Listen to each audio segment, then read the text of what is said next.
حضرت میں ایک بات کہا کرتا ہوں، سیرت النبی کا جلسہ ہو، سیرت مصطفیٰ کا جلسہ ہو، سیرت النبوی کا جلسہ ہو، کچھ بھی ہو نا، اگر کوئی مجھ سے پوچھے یہ جلسہ کیوں ہو رہا ہے تو میں پتہ کیا کہوں گا؟ میں کہوں گا حضور کی محبت میں ہو رہا ہے، حضور کے عشق میں ہو رہا ہے، حضور کے پیار کے لیے ہو رہا ہے۔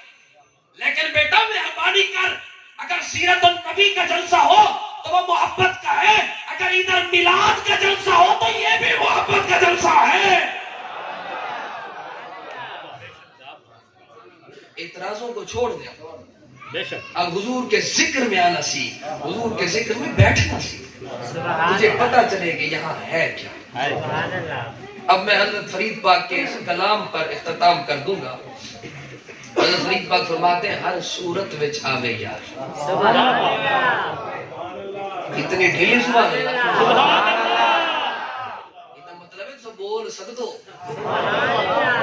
اتنا میں ذرا شرم کی تھی بیٹھا ہم نہ تب سب بولے دے ضرور ہو۔ ہر صورت وچ آوے یار، کر کے ناز ادا لکھ بار، ایک جا روپ سنگھار دکھاوے، ایک جا بڑھ بڑھ عاشقہ، ہر مظہر وچ آپ سماوے۔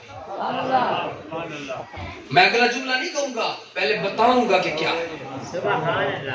یہاں سے حضور گئے، پہلا، دوسرا، تیسرا، چوتھا، پانچواں، چھٹا، ساتواں آسمان، ساتواں آسمان کا سفر طے کر کے سدرۃ المنتہا، سدرۃ المنتہا سے پھر لا مقام، جو تھی لا مقام۔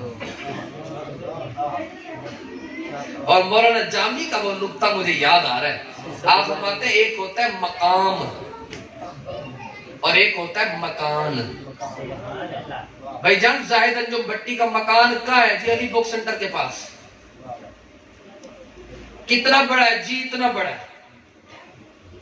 کتنے مرلے میں ہے جی؟ اتنے 10-15 مرلے میں ہے جی۔ اچھا جی دیواریں کیسی ہیں جی؟ پکی ہیں جی۔ کمرے کتنے جی؟ 4-5 ہیں جی۔ تو مکان وہ چیز ہے جس کا علم ہوتا ہے، جسے دیکھا جا سکتا ہے، جس کا بتایا جا سکنا ممکن ہے، ایسا ہے کہ نہیں؟ لیکن اگر کوئی مجھ سے پوچھے جی زاہد انجم بھٹی کا ایمان میں مقام کیا ہے، کوئی یہاں اٹھ کر بتا دے جی میں بتا سکتا ہوں جی یہ مقام ہے، کوئی نہیں۔ اس کا کیا مطلب؟ مکان بتانا ممکن ہے، مقام بتانا ممکن نہیں ہے۔ لیکن سن، مصطفیٰ کی یہ شان ہے، مولانا جامی کہتے ہیں مقام تو مقام رہا، تمہیں مکان کا ہی پتا نہیں، وہ جب اللہ وقت میں پہنچا۔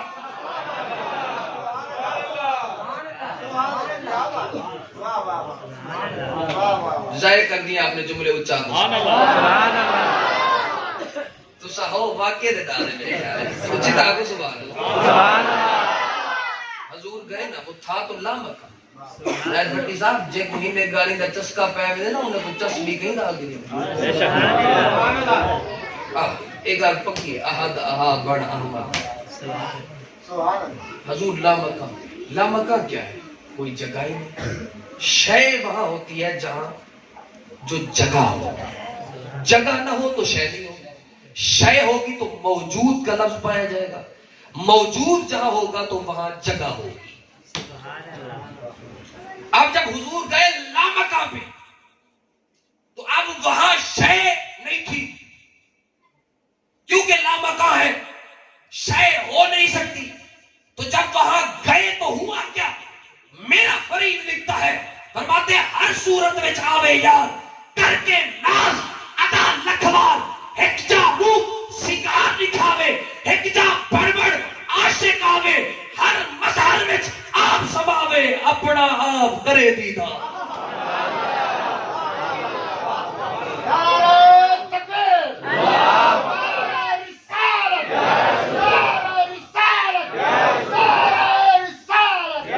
فخر جہان قبول کی تو سے، واقف کل اسرار تھی اسے، ہر جا نور جمال نٹھو سے، مخفی راز تھے اظہار، یار فرید عیان بیانے، نحنو اقرب وچ فرقانے،